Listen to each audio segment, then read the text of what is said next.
করব, এদেশকে লালন করব, বাঙালির ঐতিহ্যকে আমরা পালন করব, এটাই হবে আমাদের প্রত্যয়। কিন্তু আমাদের খুব দুর্ভাগ্য যে আমরা ধর্মকে সংস্কৃতির সাথে গুলিয়ে ফেলি। ধর্ম এবং সংস্কৃতি কখনো এক হতে পারে না। কারণ পৃথিবীর আমরা যারা মুসলিম ধর্ম বা যারা মুসলমান, এই মুসলমানদেরও পৃথিবীর যতগুলো দেশ আছে প্রত্যেকটা দেশেরই কিন্তু নিজস্ব সংস্কৃতিকে তারা লালন করে।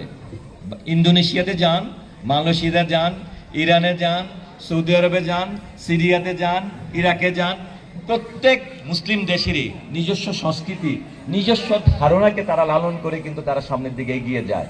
কাজে আমি অনুরোধ করব, আমাদের শিক্ষক যারা আছেন, আমরা শিক্ষার্থী যারা আছি, আমরা যেন ধর্মকে সংস্কৃতির সাথে আমরা গুলিয়ে না ফেলি। আমার ধর্ম আমি লালন করব, আমি পালন করব, এটা আমার অধিকার, এটা আমি করবই। কিন্তু সেই সংস্কৃতিকে বাদ দিয়ে যদি আমি আমার ধর্মকে পালন করতে যাই, তাহলে আমার দেশকে অস্বীকার করার শামিল হয়ে যায়। আমি আজকের আয়োজনে যারা সম্পৃক্ত হয়েছেন, বিশেষ করে আমার বাবুরহাটে যারা এখানে আছেন, আমি নিজের থেকে বলি নাই, না বলার পরেও তারা এখানে উপস্থিত হয়েছেন। আমি আরেকজন হ্যান্ডসাম হিরো, একদম বাঙালি মতো করে আসছে, আমার সোহাগ খান, তাকেও ধন্যবাদ জানাচ্ছি। আমি বক্তব্য দীর্ঘায়িত করব না, আমি মাইক্রোফোন তুলে দিচ্ছি।